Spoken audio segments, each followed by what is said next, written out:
ఆ దేవుడే రాసినది చదవాలి నీవు ఆ దేవుని పుస్తకం, బడిలోని చెప్పని సృష్టికర్త పుస్తకం, పరలోకము నుండి పంపబడినది, పరిశుద్ధాత్మ ప్రేరణతో వ్రాయబడినది.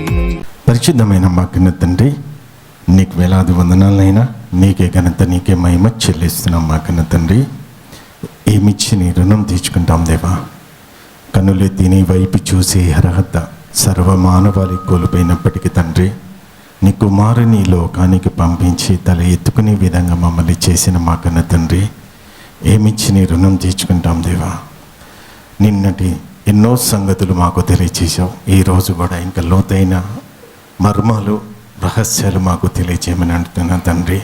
వచ్చే బిడ్డలు త్వరగా వచ్చేట కృప చూపించండి. ముఖ్యంగా తండ్రి, మీరు నాతో మాట్లాడే ప్రతి మాట బిడ్డల యొక్క గ్రహింపును, నైనా శక్తిని బిడ్డలకు దయచేయండి తండ్రి.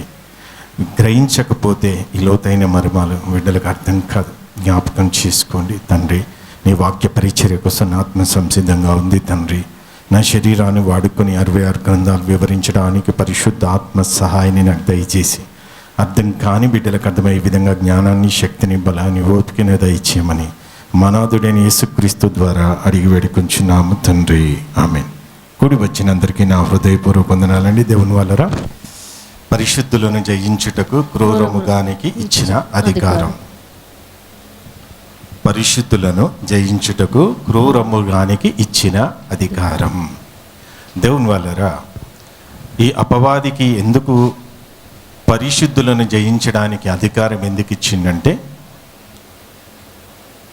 దేవుడికి మనుషుల పట్ల గొప్ప నమ్మకం అండి.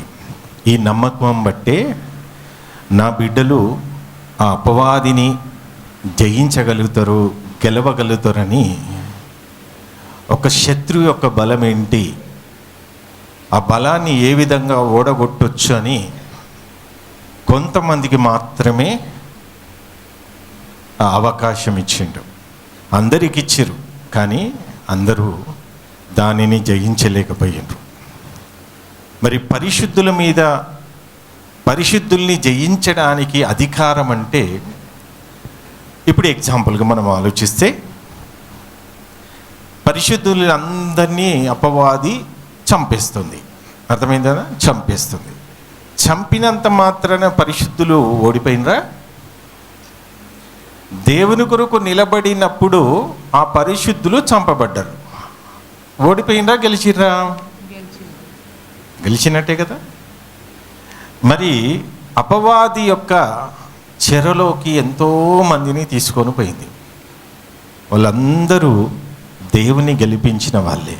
వాళ్ళంతా పరదేశిలో వెయిట్ చేస్తున్నారు మనందరి కోసం, యేసు రెండో రాకడ కోసం. అర్థమవుతుందండి? ఇలా మనుషులందరికీ అవకాశం ఇచ్చారు, కానీ దాని యొక్క రహస్యాలు తెలుసుకున్న వాళ్ళు చాలా తక్కువ మంది. మరి నిన్న మనం తెలుసుకున్న కొన్ని మాటలు మనం ఆలోచన చేద్దాం దేవుని వాళ్ళరా. మరొకసారి ఇది కొత్త వారికి కొంచెం గుర్తు చేస్తే, మరి ఇది తెలుసు కదా మనకి. ఒకసారి మళ్ళీ దానియేలు గ్రంథం 7వ అధ్యాయం 24వ వచనం చూడండి. దానియేలు గ్రంథం 7వ అధ్యాయము 24వ వచనం. ఆ 10 కొమ్ములు, ఆ 10 కొమ్ములు ఆ రాజ్యం నుండి పుట్టబోవు 10 మంది రాజులను సూచించుచున్నవి. ఆ 10 కొమ్ములు ఆ రాజ్యము. ఏ రాజ్యము? రోమా సామ్రాజ్యం.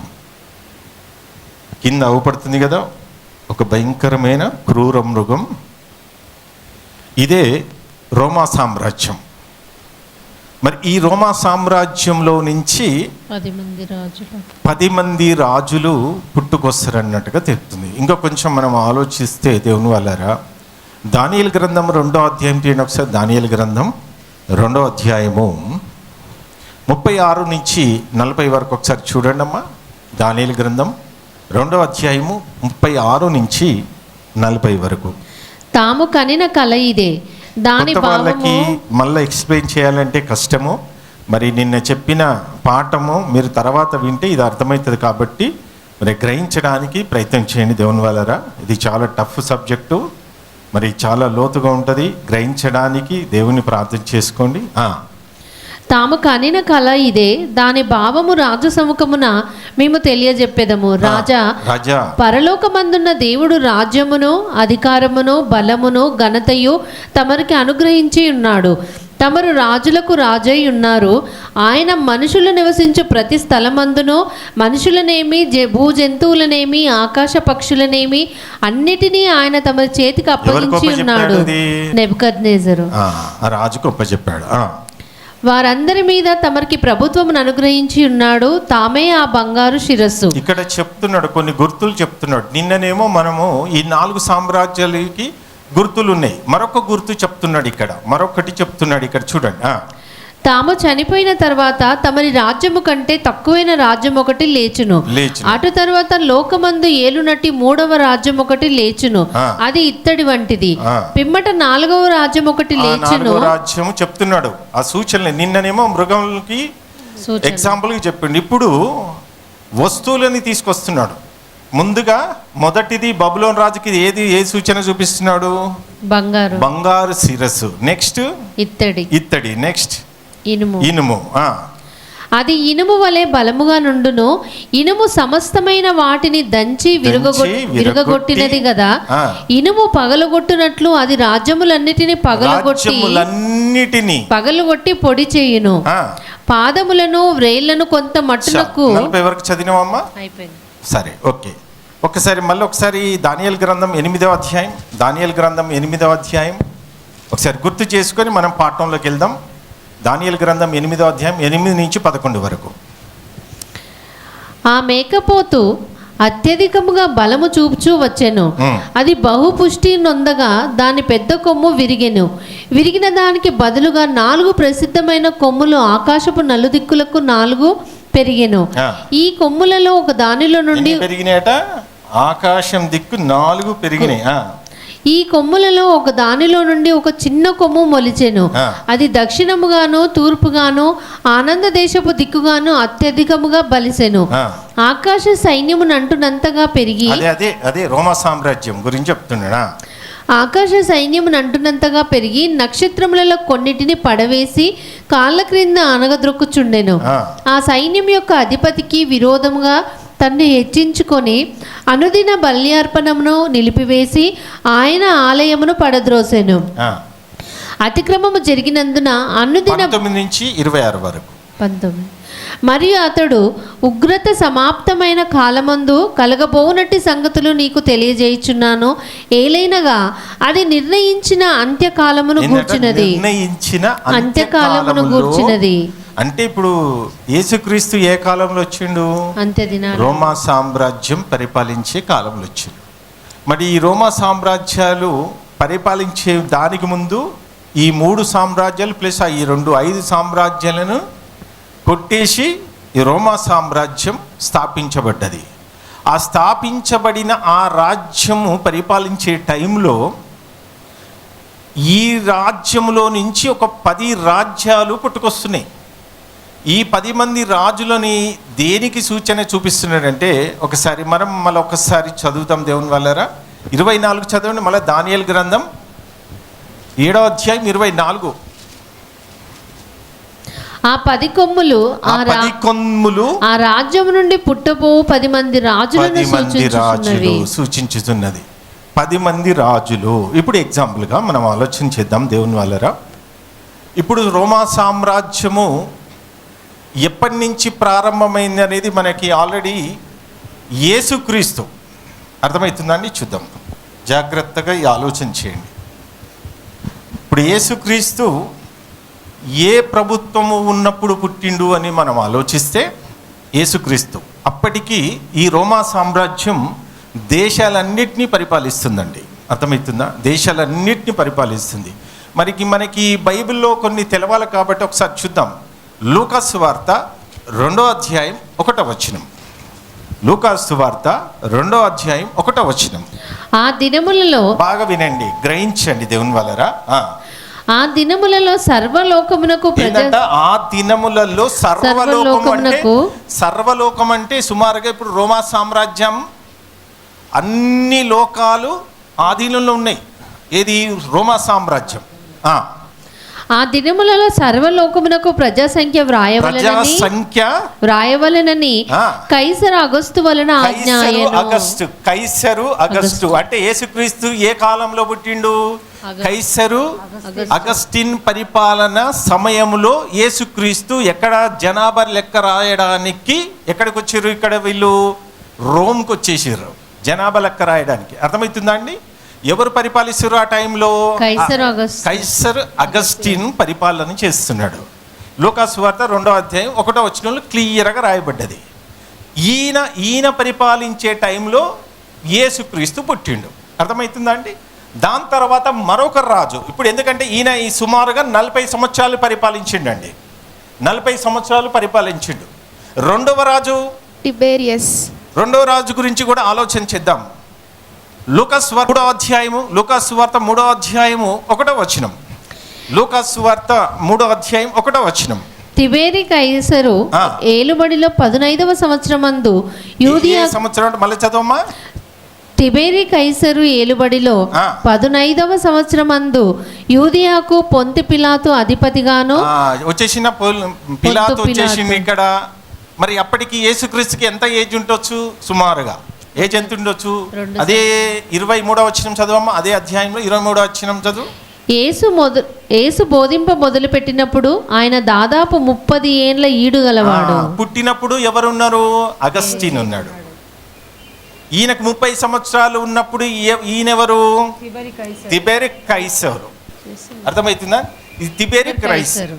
మరి ఈయన యేసుక్రీస్తు అంతకుముందు యేసుక్రీస్తు పుట్టినప్పుడు సుమారుగా ఎవరు అగస్టిన్ పరిపాలన చేసినప్పుడు సుమారుగా ఎలాంటి పరిపాలన ఉందో మీకు తెలుసా? దేవుని వల్ల ఆల్రెడీ మొత్తం ఈ రోమా సామ్రాజ్యం అన్ని రాజ్యాలను పరిపాలిస్తుంది. అర్థమైతే అన్ని రాజ్యాలు వశము రోమా సామ్రాజ్యానికి చెందుతుంది దేవుని వల్ల. మరి ఒక్కసారి మనం ఆలోచిస్తే మరి ఈ తిబెరి కైసర్ అని ఈ వ్యక్తి యేసుక్రీస్తు కాలములో మరి ఆ కాలంలో ఈయనని ఆటంకం జరగలేదంటవా? ఆటంకం చేయలేదంటరా?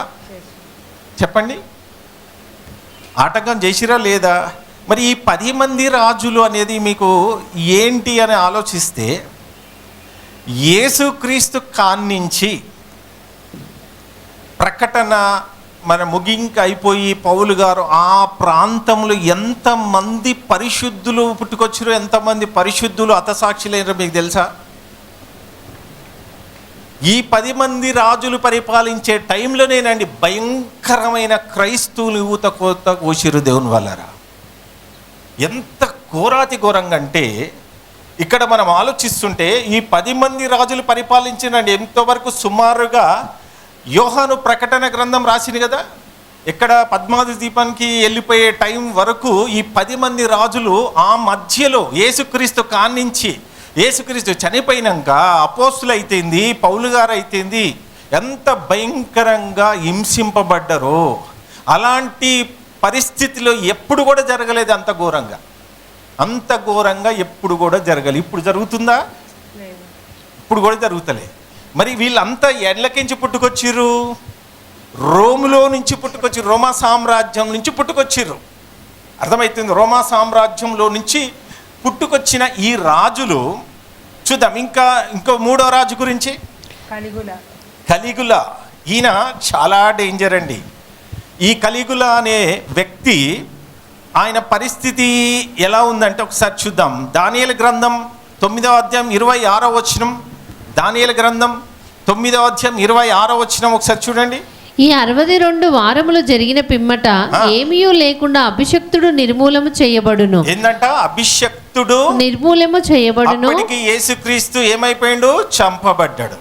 అర్థమవుతుందా? చంపబడ్డాడు. అక్కడ ఇంకా భయంకరంగా చంపేసిరు యేసుక్రీస్తుని. అర్థమవుతుందా దేవుని వల్లరా? వచ్చునట్టి రాజు యొక్క ప్రజలు పవిత్ర పట్టణమును పరిశుద్ధ ఆలయమును నశింపజేయుదురు. ఎందుకంటే యేసుక్రీస్తు ఒక మాట అన్నాడు, మనందరికీ తెలుసు. శిష్యులతో ఏమన్నాడో తెలుసా అండి?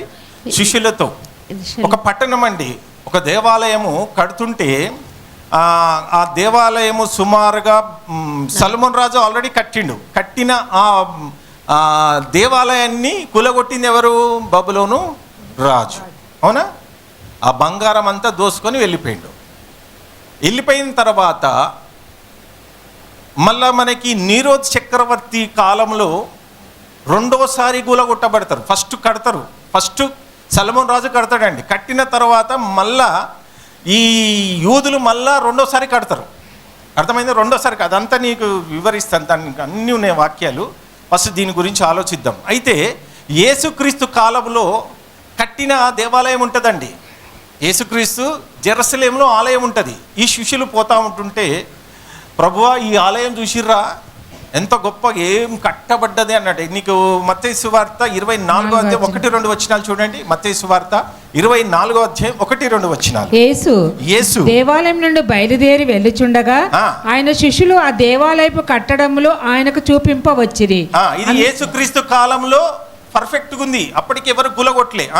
అందుకు ఆయన, మీరు ఇవన్నీ చూచుచున్నారు కదా, రాతి మీద రాయి ఒకటైనను ఇక్కడ నిలిచి ఉండకుండా పడద్రోయబడును. ప్రవచనం చెప్పేసిండు యేసుక్రీస్తు. ప్రవచనం చెప్పిండు. ఆల్రెడీ సొలొమోను రాజు కట్టిన ఆలయమే బబులోను రాజు సగం దోసుకొని వెళ్ళిపోయిండు. అర్థమైందా అండి? మళ్ళా యేసుక్రీస్తు ప్రవచనం చెప్తుండు, ఈ రాయి మీద రాయి నిలబడదు. అప్పటికి బంగారు దేవాలయం సగం ఉన్నది. అర్థమైందా అండి? మొత్తం గులగొట్లే, దోసుకొని పోయిండు. తర్వాత నీరో చక్రవర్తి కాలములో జరుగుతుందండి, మొత్తం గులగొట్టేస్తారు. ఇప్పుడు మూడోసారి కట్టడానికే ప్రయత్నం చేస్తున్నారు అక్కడ. అందుకే ఆ గొడవలన్నీ. అర్థమవుతుందా దేవుని వాళ్ళరా? అయితే ఈ మూడో వ్యక్తి పేరేంటి? కలిగుల అనే వ్యక్తి చాలా డేంజర్ వ్యక్తి అండి. క్రైస్తవుల్ని భయంకరంగా చంపేది, ప్లస్ దేవాలయాలని మొత్తం టోటల్గా పడగొట్టే పని మీద ఉన్నాడండి. అదిగాక యేసుక్రీస్తు కాలానికి ముందు పరిశుద్ధ స్థలం ఉండేది కదండి. మోసే కాలంలో అతి పరిశుద్ధ స్థలములో నిబంధన మందస్సము ఉండేది. అర్థమైందా? ఆ నిబంధన మందస్సము మధ్యలో ఈ కలిగుల అనే వ్యక్తి ఒక విగ్రహాన్ని పెట్టుకున్నాడండి. అర్థమవుతుందా? అప్పుడు 10 ఆజ్ఞలే కదా ఇజ్రాయేలీలకి మెయిన్. ఆ ఇజ్రాయేలీల 10 ఆజ్ఞలు తీసేసి, ఆ మందస్సాన్ని తీసేసి ఈ వ్యక్తి యొక్క స్వరూపం పెట్టుకున్నాడు. నేనే దేవుణ్ణి అని కొలవాలని. అప్పటికి క్రైస్తవుల పరిస్థితి ఏంటి? ఘోరాతి ఘోరం, భయంకరమైన పరిస్థితులండి అన్నీ. అయితే దీని గురించి ఒక చరిత్ర ఉంది. ఎంత భయంకరంగా చంపబడతాడంటే, ఇక్కడ మీరు 26వ వచనాన్ని మనం చూసినట్లయితే మత్తయి సువార్త 24:15 వచనం చూడండి ఒకసారి. మత్తయి సువార్త 24:15 వచనం. కాబట్టి ప్రవక్త అయిన దానియేలు ద్వారా చెప్పబడిన నాశనకరమైన హేయ వస్తువు పరిశుద్ధ స్థలం ముందు నిలుచుట మీరు చూడగా ఆల్రెడీ చెప్పేసిండు. ఎప్పుడు దానియేలు ప్రవక్త రాసేసిండు ఏం జరుగుతుంది. ఒక కాలము ఏ కాలంలో?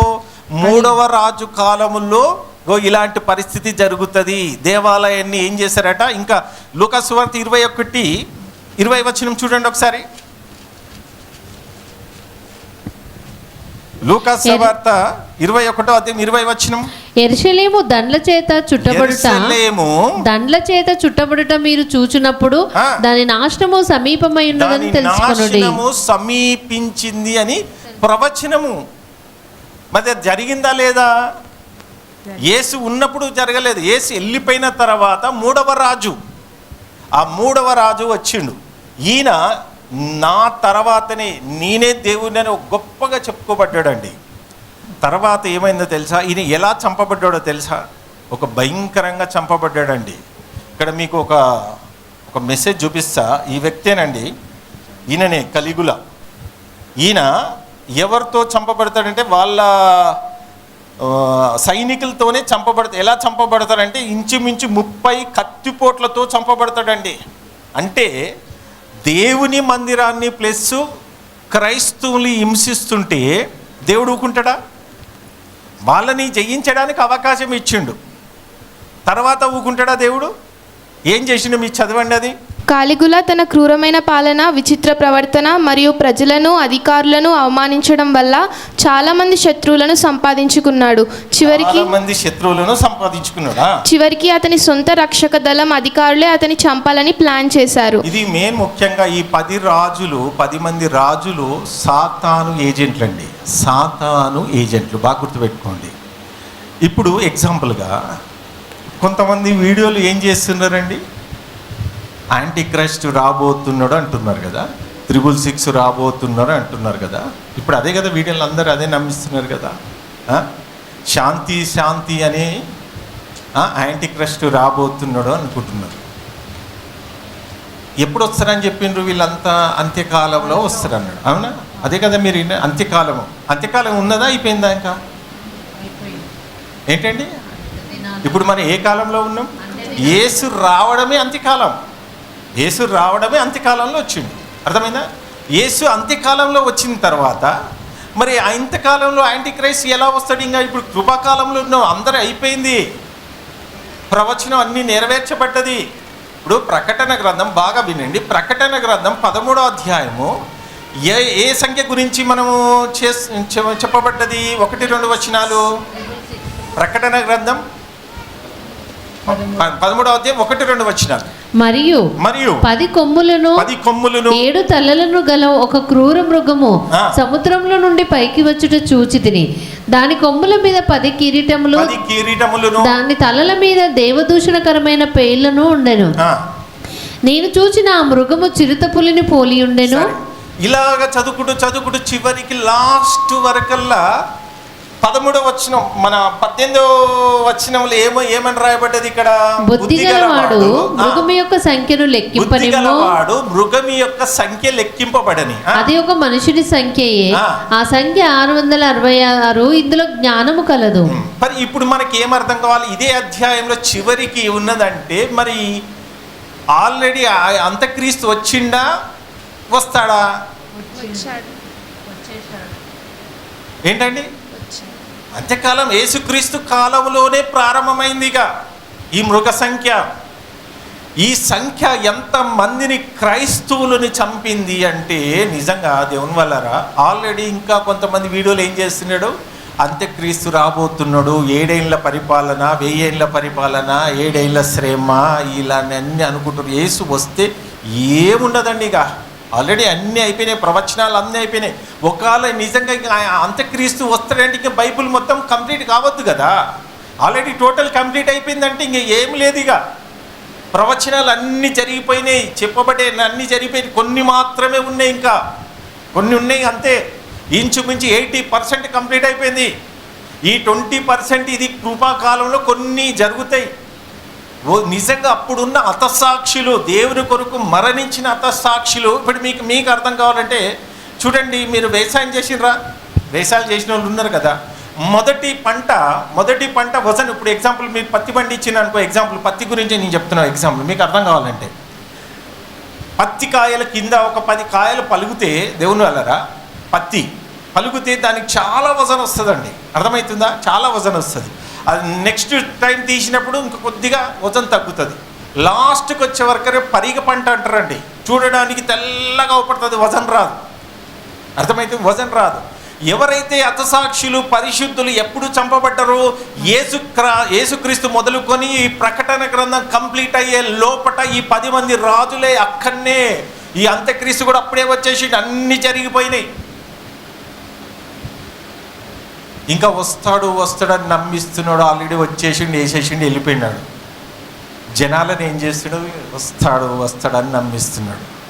చూడండి, ఆ లక్షణాలన్నీ ఈ 10 మంది రాజులలో మీరు చూస్తారు. దేవుని వల్ల 10 మంది రాజులలో చూస్తారు. చదవమ్మ, ఇప్పుడు చదువు తల్లి. ఆయన ఏం చేస్తాడట? ఆయన కాలిగుల ఒక బహిరంగ కార్యక్రమం ముగించుకొని వస్తుండగా ప్యాలెస్ కారిడార్లో కాసియా చేరియా అనే అధికారి నాయకత్వంలో కొందరు కుట్రదారులు అతని చుట్టుముట్టారు. కాలిగులపై కత్తులతో దాడి చేసి కనీసం 30 సార్లకు పైగా పొడిచి అత్యంత దారుణంగా హత్య చేశారు. కాలిగులతో పాటు అతని భార్య మిలోనియా అయితే చంపబడ్డాడు. లాస్ట్కి ఏం సాధించిండు? ఎవరి జోలికి పోయిండు? క్రైస్తవ జోలికి పోయిండు. ఇప్పుడు రోమా సామ్రాజ్యం ఒకప్పుడు ఎంత బలంగా ఉండే సామ్రాజ్యం అండి. ఆ రోమ్లోని ఇంత భయంకరంగా జరిగినాయి ఈ సంఘటనలు అన్నీ రోమ్లోనే జరిగినాయండి. జరగరాని సంఘటనలన్నీ ఆ రోమా సామ్రాజ్యంలో జరిగినాయి. అందుకే ఆ రోముని అడ్రస్ లేకుండా చేసిండు దేవుడు, కంటికి అవపడకుండా. ఎంత బలమైన సామ్రాజ్యం అండి. మరి ఆ సామ్రాజ్యం పరిపాలించే టైంలో యేసుక్రీస్తు గురించి మనకు తెలుసు ఎంత ఘోరంగా హింసించారో. అర్థమవుతుంది ఎంత ఘోరం అండి, ఎంత ఘోరంగా హింసించింది కదా. దాని గురించి ఇంకా నేను నెక్స్ట్ పాఠంలో చెప్తా యేసుక్రీస్తు గురించి. అర్థమవుతుందండి. ఇప్పుడు 3వ రాజు, ఇప్పుడు 4వ రాజు రాజు గురించి దేవుని వల్లరా ఈయన పరిపాలన చేసే టైంలో పౌలు గారు ఎంటర్ అయ్యండి. పౌలు గారు ఎంటర్ అయ్యండి. చూద్దాం లూకాసు, అది అపోస్తుల కార్యాలు 11వ అధ్యాయం 28వ వచనం. అపోస్తుల కార్యాలు 11వ అధ్యాయం 28వ వచనం ఒకసారి చూసినట్లయితే దేవుని వల్లరా, వారిలో అగబు అని ఒకడు నిలవబడి భూలోకమంతట గొప్ప కరువు రాబోతున్నదని ఆత్మ ద్వారా సూచించెను. అది క్లౌదియా చక్రవర్తి కాలంలోనట. క్లౌదియా చూసిందా. ఇప్పుడు ఆల్రెడీ 4 పేర్లు ఇక్కడ రాయబడ్డ వచ్చినట్టేనా, వచ్చిరా లేదా? బాగా వినండి. అంటే బైబిల్లో కొంతమంది గురించి రాయబడ్డది, కొంతమంది గురించి రాయబడలేదు. ఇప్పటికి సుమారుగా 4 గురించి చెప్పబడ్డది. ఈయన కూడా భయంకరమైన వ్యక్తే. కానీ ఆయన పరిపాలన చేసే టైంలో ఆయన ఎన్ని సంవత్సరాలు అంటే 14 సంవత్సరాలు పరిపాలన చేసింది. ఈ టైంలో భయంకరమైన కరువు వచ్చిందండి. ఇప్పుడు ప్రపంచమే ఆర్థిక ఇబ్బందులు ఉన్నప్పుడు ఆ వ్యక్తుల్ని హింసిస్తారా? ఇప్పుడు ఆ కాలంలో భయంకరమైన కరువు కాలంలో ఈయన వల్ల ఇంకా ఎక్కువ ఇబ్బంది కాలేదు. ఈ 4వ రాజు ద్వారా ఎక్కువ ఇబ్బంది కాలేదండి, కొంత మటుకే నష్టం జరిగింది. అప్పుడు కరువు కాలం కాబట్టి కొద్దిగా నష్టం జరిగింది. నెక్స్ట్ భయంకరమైన ఆనాడు రోమా సామ్రాజ్యము పరిపాలించే టైంలో దేవుని వల్లరా అంత కిరాతకమైన వ్యక్తి ఎవరు అంటే ఈ 5వ వాడు ఎవరు? నీరో చక్రవర్తి. ఈ 5వ వాడు నీరో. ఈయన ఎప్పుడు పరిపాలన చేసిండు అంటే సుమారుగా పౌలు గారు మనకు తెలుసు కదా. పౌలు గారు ప్రకటించే టైంలో మీకు చెప్పినా కదా, పౌలు గారు గురించి ఎన్ని శ్రమలు పడ్డాడో, ఎన్నో ప్రయాణాలమ్మా, 1వ ప్రయాణం, 2వ ప్రయాణం, 3వ ప్రయాణంలో అన్నీ మీకు వివరించిన. పౌలు గారు ఎంత కష్టపడ్డాడో. మరి ఈ నీరో చక్రవర్తి పరిపాలించే టైంలో ఎంత మందిని ఊచకోత వచ్చిండో తెలుసా అండి. పెద్ద పెద్ద స్టేడియంస్ కట్టిరండి. సుమారుగా చాలామంది ఒక్క స్టేడియంలో ఇంచుమించు ఒక 85,000 మంది పట్టే స్టేడియంలు కట్టిరు. ఎప్పుడు? ఆ కాలంలోనే. నీరో చక్రవర్తికి ఉన్న లక్షణాలు ఏంటి అంటే దేవుని వల్లరా, క్రైస్తవులని అప్పుడు రోముని కాలబెట్టే టైంలో కూడా జెరూసలేముకు పోయి, అప్పటికి జెరూసలేంలో టెంపుల్ ఉంది కదండి, కొంత బంగారం ఉంది, అంత దోచుకొని పోలే బబులోను రాజు. కొంత బంగారం ఉంది, ఆ బంగార దేవాలయాన్ని ఈయన నిప్పు పెట్టి అంటిస్తాడండి. చరిత్ర ఉంది, మీరు చదువుకుంటే ఉంటుంది. నిప్పు పెట్టి ఆ దేవాలయాన్ని అంటు పెడితే, మరి అంటు పెట్టిన తర్వాత బంగారం అంతా కాలిపోతుంది కదండి. కాలిపోతుందా లేదా? కాలిపోయినప్పుడు ఆయన వచ్చి చూస్తాడు. ఆ బంగారం ఒకప్పుడు ఉండి ఇప్పుడు బంగారం అవుపడుతుంది అంటే బంగారం అంతా రాళ్ళ మధ్యలోకి వెళ్ళిపోయింది. అర్థమైందా? ఇప్పుడు యేసుక్రీస్తు అన్న మాటకు ప్రవచన నెరవేర్చబడాలి కదా. నీరో చక్రవర్తి కాలంలో నెరవేర్చబడాలంటే ఏం చేయాలి? బంగారాన్ని దేవాలయానికి నిప్పు పెట్టిండు. నిప్పు పెడితే బంగారం కరవకుండా ఉంటుందా? కరిగిపోయింది. కరిగిపోతే రాళ్ళ మధ్యలో పోతే వీళ్ళు ఏం చేసిండు? ఇక బంగారం కోసం మొత్తం ఏం చేసిండు ఈయన? రాయి మీద రాయి లేకుండా చేస్తానన్నాడు కదా. అది యేసుక్రీస్తు. అదే మత్తయి సువార్త 24:1-2 వచనాల్లో చూడండి. ఇక్కడ అందుకైన మీరు ఇవన్నీ చూచుచున్నారు కదా, రాతి మీద రాయి ఒక్కటైన ఇక్కడ రాతి మీద రాయి నిలబడుకుని ఉండాలంటే ఎంత జాగ్రత్త. బంగారం కోసం రాయి అంతా తీసుకుంటే బంగారం తీసుకొని పోవాలి కదా. అర్థమవుతుందా అండి? గులగొట్టడం అంటే అప్పుడే పబ్లింగ్లు ఉండే ఏమన్నా మెల్లగా పెద్ద పెద్ద రాళ్ళు కదండి కట్టినాయి, అంత ఈజీగా ఉంటుందా? నీరో చక్రవర్తి కాలంలో కూడా జరిగింది దేవుని వల్లరా. మరి ఈ నీరో చక్రవర్తి కాలంలోనే భయంకరమైన శ్రమల దినాలండి.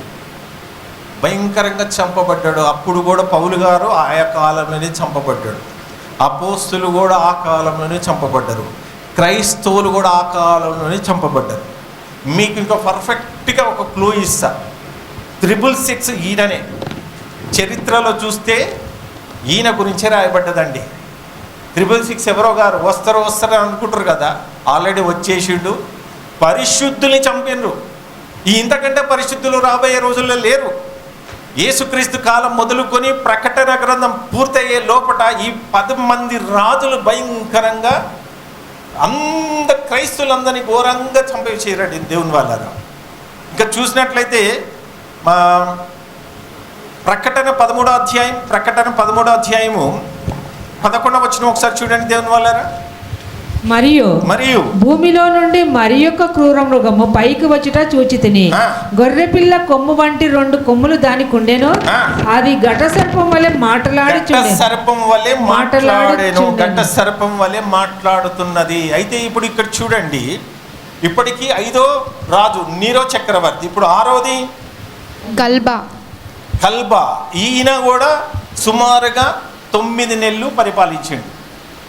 9 నెలలు అర్ధకాలం అని చెప్పిన చూడు. కొత్త కాలం అంటే వీళ్ళే 9 నెలలు పరిపాలిస్తారు. 7వ రాజు ఓతో, ఆయన 3 నెలలు మాత్రమే పరిపాలిస్తాడు. 8వ రాజు 8 నెలలు మాత్రమే పరిపాలిస్తాడు. ఈ ముగ్గురు రాజులు కొంతకాలం మట్టికే పరిపాలిస్తారండి. పరిపాలించిన తర్వాత ఈ ముగ్గురు నుంచి మరొక రాజు వస్తారు. ఇంకా డేంజర్ అండి. ఈయన ఎవరు? 9వ రాజు వెస్పాసియన్. ఈయన భయంకరమైన వ్యక్తి. ఈయన కూడా దేవాలయాలు కానీ క్రైస్తవులు కానీ భయంకరంగా చంపిన వ్యక్తులండి వీళ్ళంతా. ఇప్పుడు దాకా మనము దానియేలు ప్రవచించిన ఆ ప్రవచనాలన్నీ ఈ రాజుల గురించే రాయబడ్డది.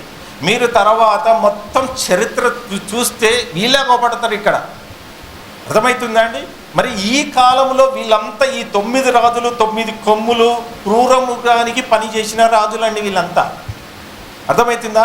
ఇది 10 మంది రాజులు క్రూరమృగం నిలబెట్టిన రాజులు వీళ్ళంతా. మనం ఒకసారి ప్రకటన గ్రంథం 17వ అధ్యాయం 12, 13 వచనాలు చూడండి ఒకసారి. నీవు చూచిన ఆ 10 కొమ్ములు, నేను చూచిన ఆ 10 కొమ్ముల 10 మంది రాజులు, 10 కొమ్ములు 10 మంది రాజులు, 10 కొమ్ములు 10 మంది రాజులు. వారు ఇది వరకు రాజ్యమును పొందలేదు కానీ ఒక గడియ క్రూర మృగముతో కూడా. ఒక గడియ అంటే సుమారుగా ఎన్ని సంవత్సరాలు పరిపాలించిండంటే యేసుక్రీస్తు కాలంలో పుట్టబోతున్నాడు.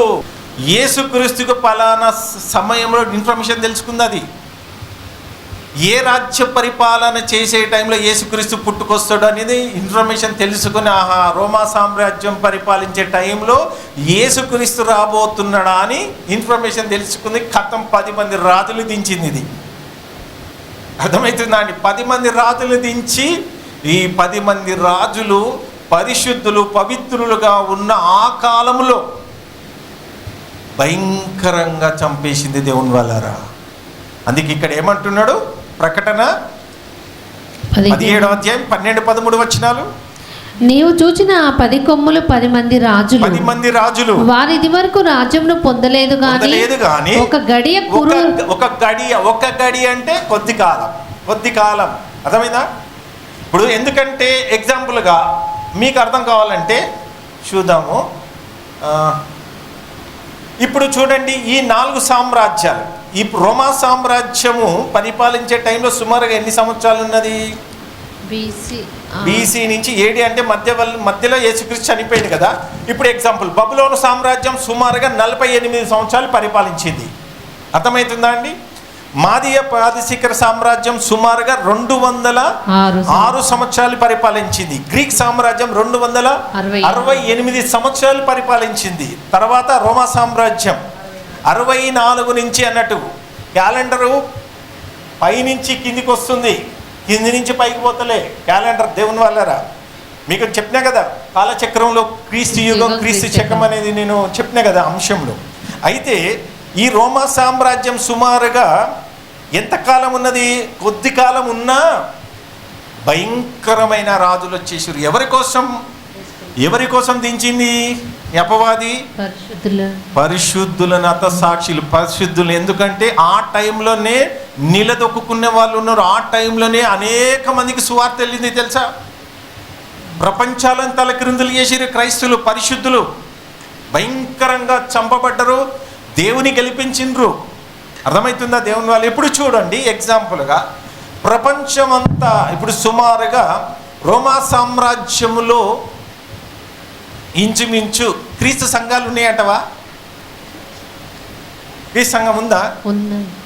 క్రీస్తు సంఘం ఏ సంఘం ఉన్నది? 10 మంది రాజులు వెళ్ళిపోయిన తర్వాత మరొక రాజు పుట్టుకొచ్చిందండి. ఆ రాజే ఈయన 11వ రాజు. చూద్దాం ఎవరైనా. డొమిషియన్. ఈ కాలంలో దేవుడు ఒక దర్శనం చూపించిండు.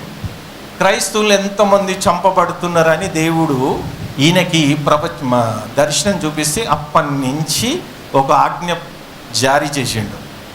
క్రైస్తవులు చంపొద్దు, క్రైస్తవులు బ్రతకనియండి అని ఈయన నమ్మాడు. కాబట్టి ఇంకా అనేక మంది నమ్మితే అప్పుడు ఈయన ద్వారా రోమన్ క్యాథలిక్ పుట్టుకొచ్చింది.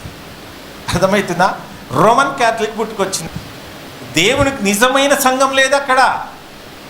నిజమైన సంఘము ఆనాడు యేసుక్రీస్తుని కట్టిన సంఘము ఆ ప్రాంతంలో లేరండిగా. ఊత కోత కోసేసిర్రు, చంపేసిర్రండి. కొద్ది రోజులైనాక మళ్ళీ ఈ యొక్క మహాజ్ఞానం మళ్ళీ ఎప్పుడు విడుదలైంది? మన మధ్యలో ఇప్పుడు సుమారుగా 20వ శతాబ్దంలో ఈ జ్ఞానం విడుదలైంది.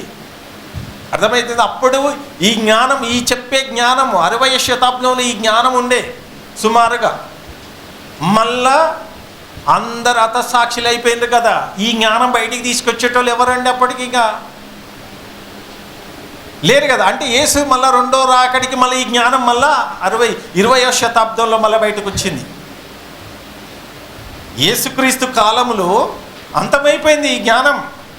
ఏ జ్ఞానం వచ్చింది? క్రైస్తులు ఏ రాజ్యాన్ని కట్టుకుంటూ పోతున్నారు? ఏ రాజ్యమో తెలుసా? 1 కొరింథీయులు 15వ అధ్యాయం 19వ వచనం చూడండి. ఇది చాలా కష్టమైన టఫ్ సబ్జెక్ట్ అండి. ఒకదానికి లింక్ ఉంటుందండి. ఇప్పుడు అదే అంశం లెక్క చెప్పుకుంటూ పోవాలంటే సింపుల్గా చెప్పుకుంటూ పోవచ్చు. వీటిని వాళ్ళందరినీ చూపించాలి, షూరిటీ ఇవ్వాలి, ఇంకా చాలా ఉన్నాయి. ఇప్పుడు కొంతమంది రాజుల గురించే నీకు క్లారిటీ ఇచ్చిన కాబట్టి ఈ 10 మంది రాజులు ఎవరు, 10 మంది కొమ్ములు ఎవరంటే వీళ్ళే పరిశుద్ధులు. ఆ కాలంలో భయంకరంగా చంపబడ్డారండి. ఎలా చంపబడ్డారంటే మనకు తెలుసు కదా. పౌలు గారు కూడా ఎలా చంపిండని క్రైస్తవుల్ని. ఈయన కూడా ఒక భాగంలోనే ఉన్నాడు. ఆయన కూడా లేడా? భయంకరంగా చంపేసిండు పౌలు గారు కూడా. మరి అపోస్తులు ఎంత ఘోరం అండి. అసలు మెసలనిచ్చిర్రా పరిశుద్ధుల్ని.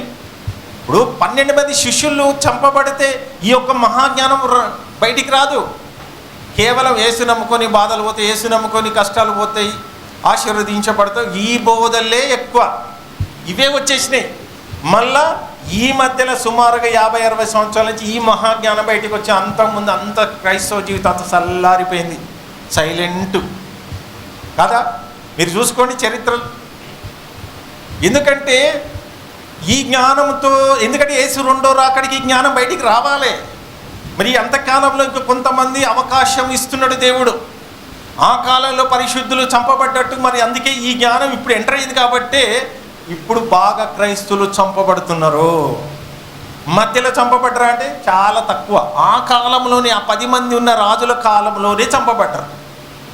ఎందుకంటే దేవుడు ఎందుకు అధికారం ఇచ్చిందంటే మరి వీళ్ళు చంపబడితేనే కదా దేవుడు ఆ బలం ఏంటో తెలుసుకోవడానికి. ఈ పరిశుద్ధులందరినీ చంపుతుంటే దేవుడు ఏం చేస్తుందంటారు? ఏం చేస్తుందండి? మరి యేసుక్రీస్తుని కూడా చంపుతున్నాడు. అంటే ఇది జరగవలసింది ఉన్నది, జరగాలి. ఎందుకంటే క్రైస్తువులు నేను క్రైస్తుని అని చెప్పుకుంటూ పోతుంటే ఒక రోజు మరి ఆ కాలంలో పరిశుద్ధులు ఎంత భయంకరంగా చంపబడ్డరు అంటే ఒకసారి మన అపోస్తుల కార్యాలు 8వ అధ్యాయం తీయని ఒకసారి. అపోస్తుల కార్యాలు 8వ అధ్యాయము. మనకి ఇప్పుడు ఎగ్జాంపుల్ అండి, బైబిల్లో కొన్ని చెప్పుకోవడానికే పరిమితమైపోతుంది. నిజంగా ఇది కూడా మనం ఎందుకు పాటించొద్దు అని మనం ఆలోచన చేస్తే భయపడిపోతున్నారు చాలామంది. వాళ్ళకి జరిగింది కూడా ఇప్పుడు మనకు జరుగుతుంది. నువ్వు పరిశుద్ధంగా దేవుని కొరకు బ్రతికితే, హతసాక్షులుగా అయితే ఇది కూడా మనకు వర్తిస్తుందని చెప్తున్నాడు ఇక్కడ అపోస్తుల కార్యాలు 8వ అధ్యాయము. పౌలు గారు చూడండి ఇంటింటికి పోయి ఏం చేసిండో 1 నుంచి 3 వరకు. ఆ కాలమందు యెరూషలేములోని సంఘమునకు గొప్ప హింస కలిగినందున అపోస్తలులు తప్ప క్రైస్తవులందరూ ఉన్నారని చాలా మంది ఉన్నారు, యేసుని నమ్ముకున్న వాళ్ళు ఉన్నారు. అపోస్తులు తప్ప అంటే అపోస్తులు వెళ్ళలేదండి, అర్థమైతే అపోస్తులు తప్ప. ఇప్పుడు చాలా మంది ఏమనుకుంటారండి, మన భారతదేశానికి ఎవరో వచ్చిరంటారు కదా, థామస్ వచ్చిననుకుంటారు, కొంతమంది రాలేదంటారు, కొంతమంది వచ్చినంటున్నారు. చరిత్రలకు చూస్తేనేమో వచ్చినట్టుంది, బైబిల్ అయితే ఎక్కడైతే లేదు, తామగారు వచ్చినట్టు లేదు. ఇక్కడ ఏమంటున్నారు, ఇక్కడ ఎక్కడ ఉన్నారు వీళ్ళంతా? అపోస్తులు తప్ప అంటే అపోస్తులు 12 మంది తప్ప అంటే 12 మంది అపోస్తులు అందరూ అక్కడనే ఉన్నారు, ఎక్కడికి పోలే వాళ్ళు. ఆ చుట్టుపక్కల ప్రాంతాలనే సువార్త అందించిండు. కానీ పౌలు గారు మాత్రం అన్ని ఆసియా ఖండాలు అన్నీ తిరిగిండు. అర్థమవుతుందా? పౌలు గారు బయటకు వచ్చిన తర్వాత ఈ అపోస్తులు కూడా ధైర్యం వచ్చింది సువార్త ప్రకటించడానికి దేవుని వల్ల. అపోస్తలులు తప్ప అందరూ యూదయ సమరయ దేశముల యందు చెదరైపోయినరు. భక్తి గల మనుషులు స్టెఫెనును సమాధి చేసి అతనిని గురించి బహుగా ప్రలాపించిరి. ఇది స్టెఫెన్ అప్పటికి చంపేసింది. మత్తయి అపోస్తలుల గారి 7వ అధ్యాయము, అపోస్తలుల కార్యాలు 7వ అధ్యాయము 55 నుంచి ఒకసారి చూడండి అమ్మా. అయితే అతడు పరిశుద్ధాత్మతో నిండుకున్నవాడై ఆకాశం వైపు తేరి చూచి దేవుని మహిమను, యేసు దేవుని కుడిపార్శ్వమందు నిలిచి ఉండుటను చూచి ఆకాశము తెరవబడుటయు మనుష్య కుమారుడు దేవుని కుడిపార్శ్వమందు. ఇలాంటి మాటలు యూదుల మధ్యలో చెప్తే యూదులకి ఈ కోపం వస్తుందా రాదా అండి? ఇక్కడ ఏమంటాడు చూడమ్మా, దేవుని కుడిపార్శ్వమందు నిలిచి ఉండుట చూచుతున్నానని చెప్పాను. అప్పుడు వారు పెద్ద పెద్ద కేకలు వేసి చెవులు మూసుకొని ఏకముగా అతని మీద పడి పట్టణపు వెలుపలికి అతన్ని వెళ్ళగొట్టి రాళ్ళు రువ్వి చంపేస్తున్నారండి. మరి తిరగబడ్డరా? ఇప్పుడున్న క్రైస్తవులు రోడ్డు మీదకి ఎక్కలేరా? ఒక్కరిని తీసుకుపోయి జైలు వేయంగానే ఈ తొట్టి గ్యాంగ్ అంతా ధర్నాలు చేస్తున్నారు.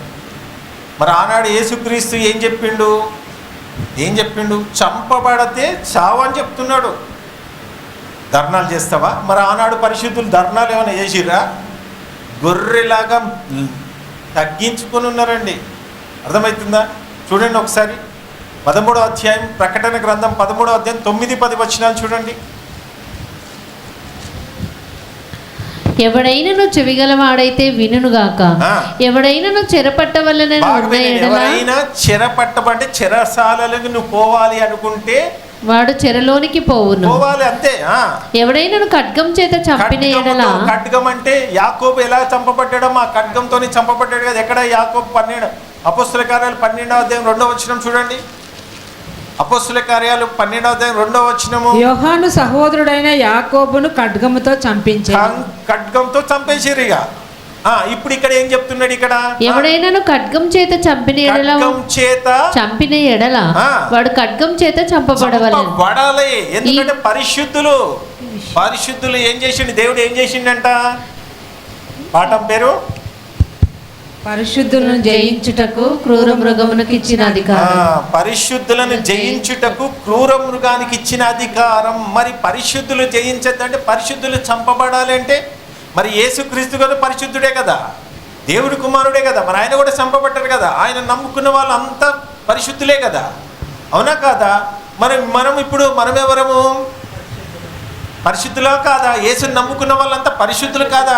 మీరు పరిశుద్ధులు ఎప్పుడైపోయినరమ్మా? ఎప్పుడైపోయారో తెలుసా? నమ్మి విశ్వసించి బ్యాప్టిజం తీసుకోండి, మీలో ఒక పరిశుద్ధాత్మ వచ్చింది. పరిశుద్ధాత్మ మీలో ఒక ఏమైపోయింది? పరిశుద్ధులు అయిపోయిండు. పరిశుద్ధాత్మ రాకపోతే ఎవరి ముద్ర ఉంది? అపవాది ముద్ర ఉంది. అర్థమవుతుంది? ఇప్పుడు ఈ అపవాది ముద్రల్లో మనం ఉన్నాం అనుకో, సడన్గా చచ్చిపోతే ఎక్కడికి వెళ్తాం? పాతాళం. అంతే. ఇప్పుడు నువ్వు పరిశుద్ధాత్మ ముద్ర పడ్డదనుకో, అప్పుడు నువ్వేమవుతావు? నీ ముద్రను చూసి దేవుడు, నువ్వు బలహీనుడు అయినా సరే నువ్వు ప్రతిరోజు పశ్చాత్తాపడతావు కదా, రాగానే నీ దగ్గరకు వస్తాడా లేదా? పరిశుద్ధాత్మ నీ దగ్గరకు వచ్చి నీలోకి వచ్చి నిన్ను ప్రతిసారి పశ్చాత్తాపడనిస్తాడా లేడా? ఈ పశ్చాత్తాపం అనే పరిశుద్ధాత్మ మనలో లేకపోతే నువ్వు పాపాలు ఒప్పుకుంటావా? నీ వల్ల అవుతుందా? నన్ను క్షమించనే మనస్తత్వమే రానియదండి. మరి మనస్తత్వమే రాకపోతే మనం అది ఎక్కడికి వెళ్తాం చెప్పండి? పరిశుద్ధాత్మ మనలోకి వచ్చి మన పాపాలు ఒప్పిస్తాడు. ఆయన క్యారెక్టర్ అది. మనమంతా పాపులము.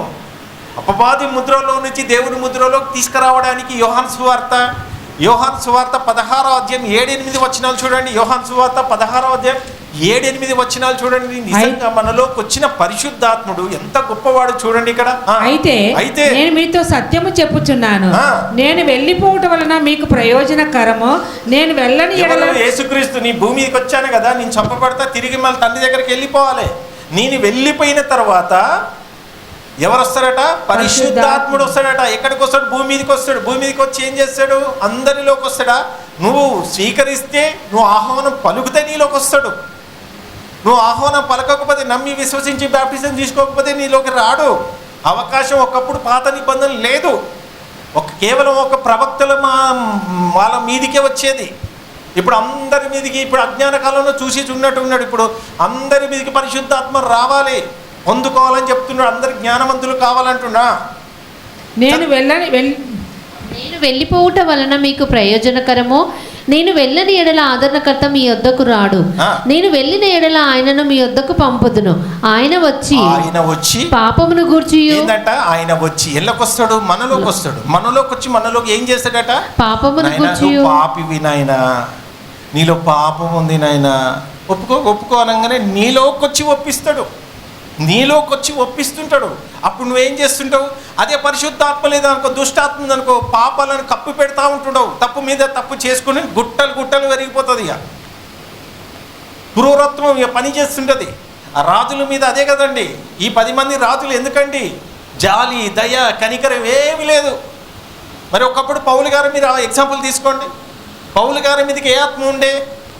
ధర్మశాస్త్రం. ఆయన రోమీయుడు, యూదుడు, ఒక గర్వం. ఎప్పుడైతే యేసుని నమ్మిండో, బ్యాప్టిజం తీసుకున్న వెంటనే గొర్రెపిల్ల స్వభావం వచ్చేసింది, పశ్చాత్తాపం అనే స్వభావం వచ్చేసింది. ఆయన చూడండి, ఒకప్పుడు చంపేది, ఇలా చూడేది అంతా మారిపోయిందండి. ఎంత తగ్గించుకున్నాడండి, ఎన్ని ఆత్మల కోసం వెంటాడిండండి, ఎన్ని రాజ్యాలను కట్టిండు, ఎన్ని సంఘాలను కట్టిండు. మీరు చూడండి ఇక్కడ. పాపమును గూర్చియు, నీతిని గూర్చియు, తీర్పును గూర్చియు లోకమును ఒప్పుకొనజేయును. మరి పరిశుద్ధులు ఎప్పుడైన వీళ్ళు? పరిశుద్ధులు ఎలా చంపబడ్డరు? అందుకే పరిశుద్ధాత్మ నీలో ఉంటే, ఆ క్రూరము మనల్ని చంపుతుంటే, మనల్ని హింసిస్తుంటే నువ్వు ఎదురు తిరగవు. నువ్వు ఎదురు తిరుగుతున్నావు అంటే నీలో ఇంకెవరున్నారు? లేదు. పరిశుద్ధాత్మ మనలో ఉంటే తగ్గింపు స్వభావం వస్తుందండి. తనను తాను తగ్గించుకున్నవాడు హెచ్చింపబడును అంటున్నాడు అక్కడ. ఎంత తగ్గాలంటే అంత తగ్గాలి. తగ్గించే స్వభావము పరిశుద్ధాత్మ. అందుకే వీళ్ళు పరిశుద్ధులు ఏంటంట? మన అంశం పరిశుద్ధులను జయించడం అంటే ఈ భూమి మీద అందరూ చంపబడాలి, హింసింపబడాలి. బైబిల్ ఏం చెప్తుంది? ఒకప్పుడు మనల్ని ఎలా మోసం చేసిరో తెలుసా? ఈ జీవిత కాలం అంటే ఈ భూమి మీద 50-60 సంవత్సరాలకు మాటికే క్రీస్తుని నమ్మితే ఎంత డేంజర్ ఇక్కడ చెప్తే 1 కొరింథీయులు 15వ అధ్యాయం 19వ వచనం చూడండి. ఈ జీవిత కాలం మట్టికే మనం క్రీస్తునందు నిరీక్షించిన వారమైన ఎడల మనుషులందరికంటే దౌర్భాగ్యులమై ఉందము. అంటే దౌర్భాగ్యులు అంటే ఎంత దారుణం అండి. చాలా మంది ఈ జీవిత కాలమే యేసుని ఎందుకు నమ్ముతున్నారంటే, మనం తెచ్చుకున్న కష్టాలు, బాధలు, ఇబ్బందులు అన్నీ తెచ్చుకునే వరకల్ మనల్ని ఓదార్చేటోళ్ళు ఎవరు లేరు అనగానే ఎవరో చెప్తారు, అమ్మ యేసుని నమ్ముకో అమ్మ, పోయి చూడు, ఒకసారి ప్రార్థన చేయి.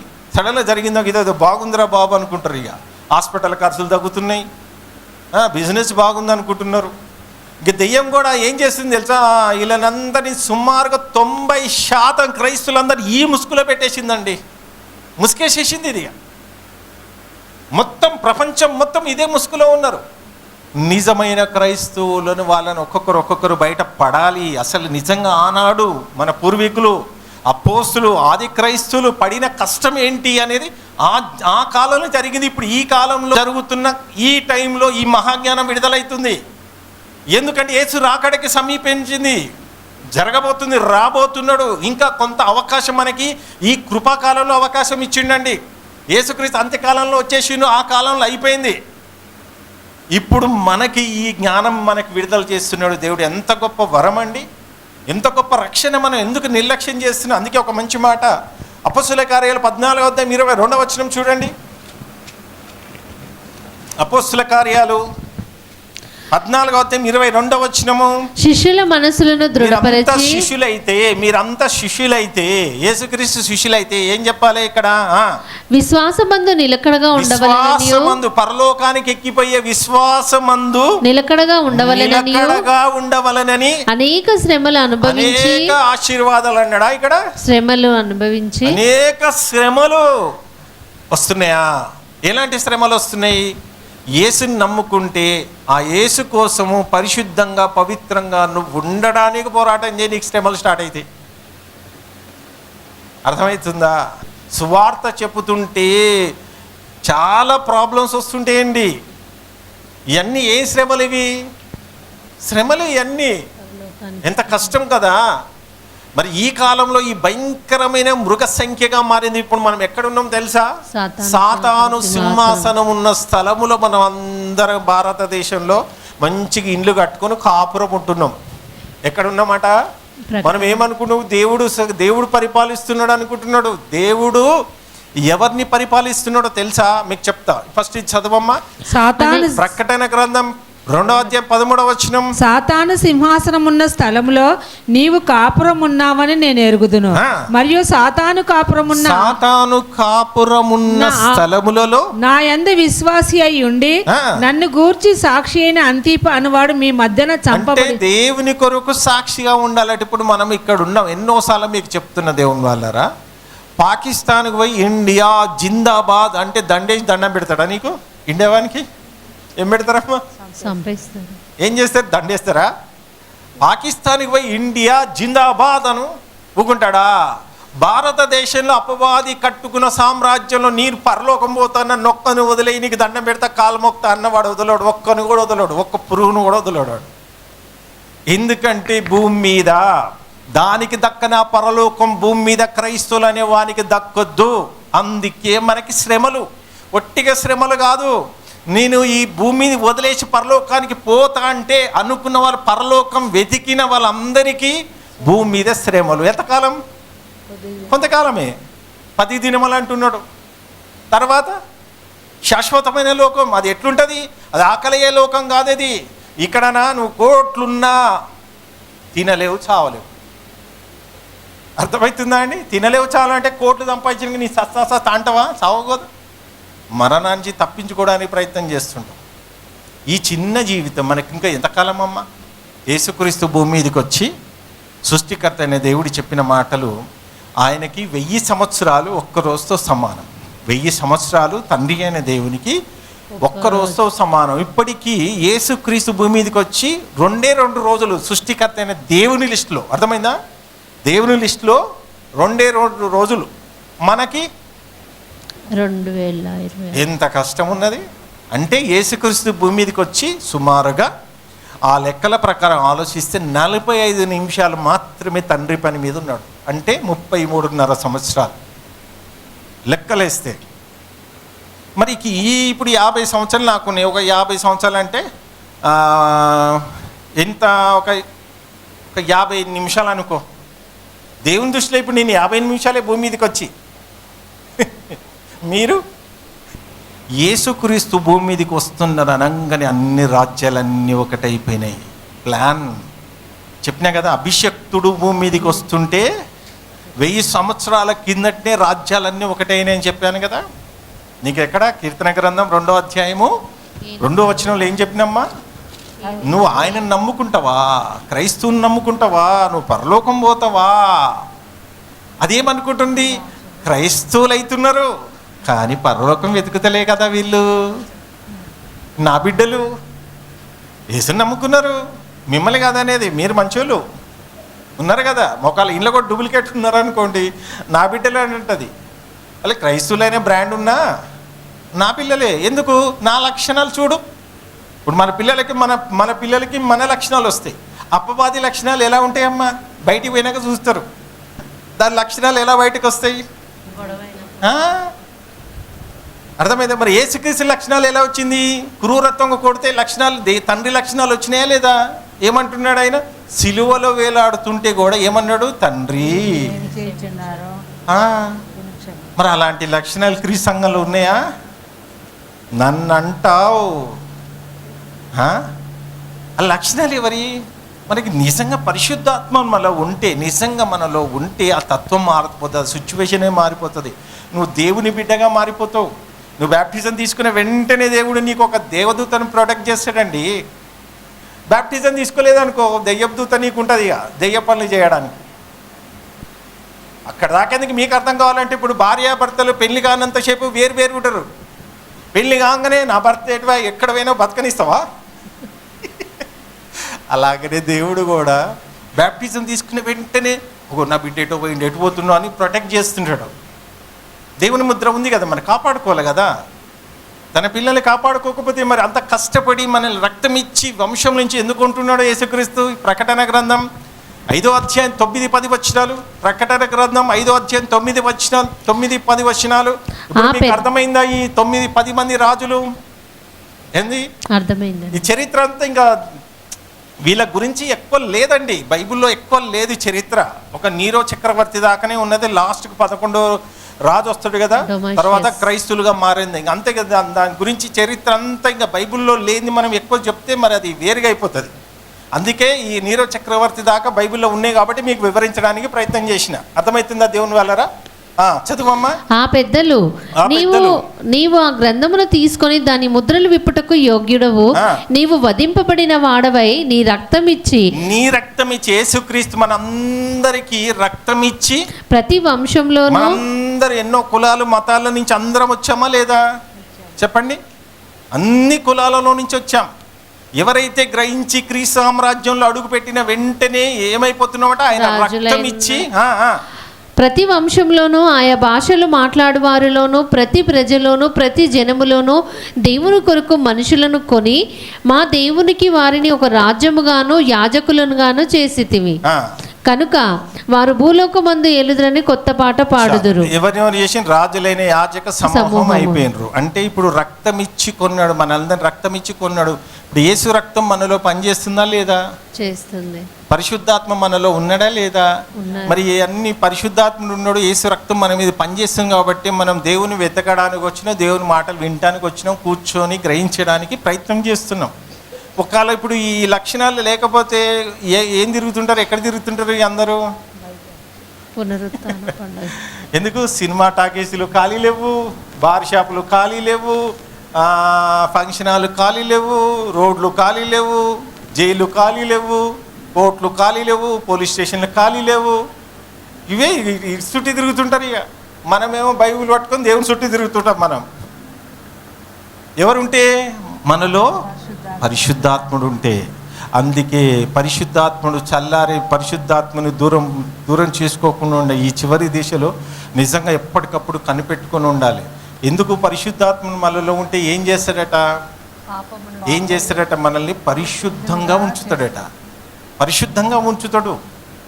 అర్థమవుతుందా? ఇప్పుడు చూడండి, మన పిల్లలు తప్పు చేసిన వెంటనే తల్లిదండ్రులు ఏం చేస్తారు? చేతి దగ్గర ఒక్కడ వేస్తూనే ఉంటారు, తలకాయ పొట్టక కొడుతుంటారు కదా తప్పు చేసినప్పుడల్లా. పరిశుద్ధాత్మ నీలో ఉంటే, నాన్న అటొద్దు, ఆ పని చేయకు, ఈ పని చేయకొద్దు, జాగ్రత్త అని నీకు హెచ్చరికలు చేస్తుంటాడు. అప్పుడు నువ్వేమైతే అలర్ట్ అయిపోతుంటావు. అర్థమవుతుందా? ఎందుకు అలర్ట్? ఎందుకు? మరి యేసుక్రీస్తు తండ్రి అనే దేవుని ప్రణాళిక ఏందమ్మా? మనందరినీ భూమి మీద ఎలా ఉండాలనుకున్నాడు? ఎఫెసీయులకు రాసిన 1వ అధ్యాయం 4, 5, 6 వచ్చిన ఆయన ప్రణాళిక చూడండి. ఎఫెసీయులకు రాసిన 1వ అధ్యాయం 4, 5, 6 వచనాలు. ఎట్లనగా తన ప్రియుని యందు, ప్రియుడు అంటే యేసుక్రీస్తు, తాను ఉచితముగా మనకు అనుగ్రహించిన తన కృపా మహిమకు కీర్తి కలుగునట్లు తన చిత్త ప్రకారమైన దయా సంకల్పము చొప్పున యేసుక్రీస్తు ద్వారానే మనం భూమి మీదకి వచ్చామా? తనకు కుమారులుగా స్వీకరించుటకై, దేవునికి కుమారులు కావాలి అంటే యేసుక్రీస్తు ద్వారానే కావాలి. మళ్ళీ యేసుక్రీస్తు ద్వారానే తండ్రి దగ్గరికి పోవాలి. ఆత్మకు నేనే మార్గం, నేనే సత్యం అన్నాడు కదా. మరి ఆ మార్గానికి, ఆత్మకు మార్గమైన యేసుక్రీస్తు భూమి మీదకి వచ్చాడు. మనల్ని ముందుగా తన కోసం నిర్ణయించుకొని మనం తన ఎదుట పరిశుద్ధులమును నిర్దోషములై ఉండవలనని జగత్తు పునాది వేయబడకముందే తండ్రి ఏమనుకున్నాడు? మనల్ని ఈ భూమి మీదకి ఏదేం తోటలో పరిశుద్ధులుగా పవిత్రులుగా ఉండాలన్నాడు. వాళ్ళ ద్వారా అనేక సంతానం భూమి మీదకి రావాలి, నా పిల్లలు నేను చేసిన కష్టాన్ని అనుభవించుకుని భూమి మీద బ్రతకాలని ఆయన ప్రణాళిక. సడన్గా అపవాది ఏమొచ్చేసింది? ఏదేం తోటలోకి వచ్చేసింది, కాటేసింది. ఇవాళ చూడండి, ఆది తల్లిదండ్రుల కాడి నుంచి ఇప్పటి వరకు మృగ సంఖ్య దేశం మొత్తం వ్యాపించిపోయిందా లేదా? ఆ సంఖ్య మొత్తం సంఖ్య మారిందా లేదా? ఆ సంఖ్యలో నుంచి యేసుక్రీస్తు ఏం చేస్తుందంటే కొంటున్నాడట, రక్తం ఇచ్చి కొంటున్నాడు. రక్తం ఇచ్చి అందరినీ కొన్నాడు. ఇప్పుడు నన్ను కూడా కొన్నాడు. మరి పరిశుద్ధులు ఆ కాలంలో భయంకరంగా చంపబడ్డరు. అందుకే ఈ యొక్క టైటిల్ అండి దేవుని వాళ్ళరా. ఇంకా కొన్ని మాటలు మనం చూసినట్లయితే రెండో దినవృత్తాంతములు 36వ అధ్యాయము దేవుని వాళ్ళరా 15 నుంచి 23 వరకు ఇక్కడ జరుగుతున్న సంఘటన ఏంటంటే, ఆనాడు ఇశ్రాయేలీలు అపవాదికి ఈ భయంకరమైన రాజ్యాలను దేవుడు ఒప్పచెప్పిన. ఎందుకు ఒప్పచెప్పిండో తెలుసా? వీళ్ళు భయంకరంగా, వీళ్ళలో మార్పే రాలేదు. దానికి ముందు ఒక మంచి మాట మనం ఆలోచిద్దాం. 5 నుంచి 14 వరకు చదవండి. ఇజ్రాయిలీల పరిస్థితి, దేవుడు ఎంతోమంది రాజులను ప్రవక్తలు పంపిస్తుంటే కూడా ఎవరు మారతలేదండి. మారకపోతే దేవుడు కోపం వచ్చి కొన్ని తరాలు, కొన్ని సంవత్సరాలు ఒక భయంకరమైన క్రూరత్వంలో ఉన్న పరిపాలించే రాజులకు ఒప్పజెప్పేసింది ఇజ్రాయేలీని. అలా మార్పు వస్తుందేమని వాళ్ళలో మార్పే రాలేదు. చదవమ్మా. యెహోయాకీము ఏలనారంభించినప్పుడు 25 ఏండ్ల వాడై యెరూషలేములో 11 సంవత్సరములు ఏలెను. ఈయన 11 సంవత్సరాలు ఏలిండు. అతడు తన దేవుడైన యెహోవా దృష్టికి చెడు నడత నడుస్తే అతని మీదికి బబులోను రాజైన నెబుకద్నెజరు వచ్చి అతని బబులోనుకు తీసుకొని పోవుటకు గొలుసులతో బంధించెను. మరియు నెబుకద్నెజరు యెహోవా మందిరపు ఉపకరణములలో కొన్నిటిని బబులోనుకు తీసుకొని పోయి బబులోనులో ఉన్న తన గుడిలో ఉంచెను. యెహోయాకీము చేసిన ఇతర కార్యములను గూర్చియు అతడు ఏయ దేవతలను పెట్టుకొనుటను గూర్చియు అతని సకల ప్రవర్తనను గూర్చి ఇజ్రాయేలు యూదుల రాజుల గ్రంథమునందు వ్రాయబడి ఉన్నది. అతని కుమారుడైన యెహోయాకీను దేవుడు రేపుతున్నాడా, అతనికి బదులుగా రాజయ్యను. యెహోయాకీను ఏలనారంభించినప్పుడు 8 ఏండ్ల వాడై 11 సంవత్సరాలలో లాస్ట్కి ఏమైపోయాడు? విగ్రహారాధకుడు అయిపోయాడు. ఈయన 8 సంవత్సరాలు. ఈయన ఏమైపోతుంది చూడండి. యెరూషలేములో 3 నెలల 10 దినములు ఏలెను. అతడు యెహోవా దృష్టికి చెడు నడత నడిచెను. ఏడాది నాటికి రాజైన నెబుకద్నెజరు దూతలను పంపి యెహోయాకీనును బబులోనుకి రప్పించి అతని సహోదరుడైన సిద్కియాను యూదా మీదను యెరూషలేము మీదను రాజుగా నియమించెను. ఇక్కడ మీకు అర్థం కావాలి, బబులోను సామ్రాజ్యము ఇది యూదులు, మన యూదుల ఇజ్రాయిల్ దేశం ఉంది కదండి. ఈ ఇజ్రాయిల్ దేశము ఈ బబులోను రాజ్యం పరిపాలించే చేతిలోకి ఇచ్చిండు దేవుడు. ఇస్తే ఏం చేసిండు? ఈ ఇజ్రాయిల్ని పరిపాలించడానికి ఒక మంచి మనసునిచ్చిండు ఆల్రెడీ దేవుడు ఆయనకి. ఈయన ఏం చేస్తున్నా, రాజులు నిలబెట్టినా కొద్దీ ఆ బుద్ధులు ఎక్కడ పోతాయండి? ఇప్పుడు పందిని తీసుకుపోయి సింహాసనం మీద కూర్చోబెట్టినా అది పోయి ఎక్కడ పడుతుంది? వల్ల బురదలోనే. వీళ్ళ పూర్వీకులు, వీళ్ళ అలవాట్లు ఏంటి? అలవాట్లు పోతలేవు అవి. అతని సహోదరుడైన సిద్కియాను యూదా మీదను యెరూషలేం మీదను రాజుగా నియమించెను. మరియు అతడు రాజు వెంట యెహోవా మందిరంలోని ప్రశస్తమైన ఉపకరణములను తెప్పించెను. సిద్కియా ఏలను ఆరంభించినప్పుడు 21 ఏండ్ల గలవాడై యెరూషలేములో 11 సంవత్సరములు ఏలెను. అతడు తన దేవుడైన యెహోవా దృష్టికి చెడు నడత నడుచుచు ఎంతమంది? ముగ్గురు నిలబెట్టిండు. ముగ్గురు పరిస్థితి ఏంటి? చెడు నడత. ఇశ్రాయేలు రాజురండి. ఇలా యేసుక్రీస్తుని చంపింది ఎవరమ్మా? యూదులే. యూదా జాతి నుంచి వచ్చి యూదుల్ని కాపాడడానికి వస్తే ఆ రాజునే చంపేశారు. మరి ఎంత కఠినమైన వ్యక్తులు చూడండి. మళ్ళీ ఇలాంటిది దేవునికి యేసుక్రీస్తు కాలంలో యూదులు ఎంత భయంకరంగా తన కుమారుని హింసిస్తారో ప్రవచనం ఆయనకు తెలియదంటావా? అన్నీ తెలియదంటావా? అందుకే వీళ్ళని భయంకరంగా వాళ్ళ రాజుకు ఉపజెప్పి ఇంకేమంటాడో చూడండి. 15 నుంచి చదవనమ్మా. వారి పితరుల దేవుడైన యెహోవా తన జనుల యందును తన నివాస స్థలముల యందును కటాక్షము గలవాడై వారి యొద్దకు తన దూతల ద్వారా వర్తమానము పంపుచూ వచ్చెను. ఆయన పెందలకడ లేచి. ఇక్కడ మీరు ఒకటి గమనించాలి, ఇశ్రాయేలీలు అందరూ ఓడిపోతుర్రండి, అపవాది చేతిలోకి ఓడిపోతున్నారు. ఇప్పుడు ఒక వ్యక్తి విగ్రహారాధన అంటే ప్రేరేపిస్తుంటాడు తెలుసా? ప్రేరేపించే వరకల్లా పడిపోతున్నాడు. ఎవ్వరు కూడా దేవుని పక్షాన నిలబడతలే. దేవునికి ఒక పట్టుదల వచ్చింది, నా బిడ్డలు పరిశుద్ధులు, అపవాది ఒక భయంకరమైన సామ్రాజ్యం కట్టే టైంలోనే వీళ్ళని నిలకడగా పరిశుద్ధులు చంపబడాలి, వాళ్ళ చేతిలో, ఈ అపవాది చేతిలో చావాలి, వీళ్ళంతా పరదేశికి రావాలని దేవుడు ఒక క్రూరత్వం, ఒక భయంకరమైన క్రూరత్వము పరిపాలించే సామ్రాజ్యంలో యేసుక్రీస్తు కోసం బ్రతికిన వాళ్ళందరూ ఆ టైంలో పుట్టుకొచ్చారు. ఎంతమంది క్రైస్తవులు దేశం అంత పరదేశికి వెళ్ళిపోయినారండి. బా, ఎంత గొప్ప అదృష్టం అండి, అసలు ఎంత గొప్ప అదృష్టవంతులండి. వీళ్ళందరూ అపవాది చేతిలో చంపబడ్డారంటే వీళ్ళు ఎక్కడికి వెళ్ళిపోతున్నట్టుగా? పరదేశి. ఇలా నిజంగా మీరు క్రైస్తవులు అయితే మీకు కూడా అదే పరిస్థితి అయితే ఎంత మంచి.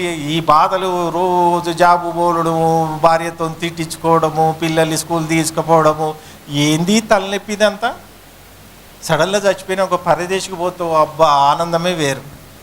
ఈ భార్య కూడా ఉండదు, భర్త కూడా ఉండదు, ఈ పిల్లలకు కూడా ఉండదు. అబ్బాబ్బా, పిల్లలు చేయంగా అబ్బా ఏందిరా ఈ బాధను తల్లిలో ఏడతలేరా?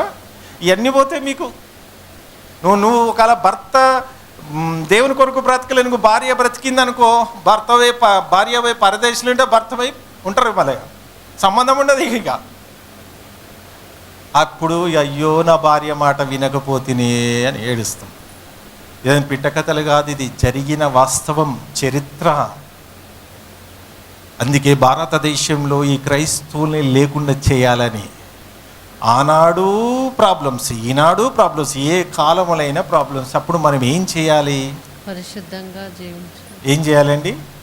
మనం ఏం చేయాలి? వాక్యమే మనకు ఆధారం. మీ పని చేసుకోండి, టైం ఉన్నప్పుడల్లా మీ ఆత్మను మీరు కాపాడుకోండి. మనకు వచ్చే మరణం ఎలాగనైనా రావచ్చు. మరి నేను ఎలా బ్రతకాలి అంటే, నీకు ఇచ్చిండు కదా, జాబ్ చేసుకోవడానికి ఇచ్చిండు, పోయి జాబ్ చేసుకో, బతుకు. మళ్ళీ అవకాశం ఉన్నప్పుడల్లా నీ ఆత్మను కాపాడుకో. అర్థమవుతుందా? ఈ 8 గంటలేమో శరీరానికి ఇచ్చిండు, ఆత్మకు 1 గంటనే మీరు అపాయింట్మెంట్ ఇచ్చింది, ఎక్కువ ఏమి ఇస్తలేరు. ఎంత ఇచ్చారో? ఒక 3-4 గంటలు కూర్చుంటుర్రా? వాక్యం చెప్తాయి. దేవునికి ఇచ్చిన అపాయింట్మెంట్ 1 గంటనే, తర్వాత అంతా మన గంటలే. మనం బయటికి పోయినాక మన ఇష్టానుసారంగా ఇవ్వచ్చు, ఎలాగనన్నా బ్రతకొచ్చు. కానీ ఈ 1 గంటకి నీ ఆత్మ సరిపోతుందా?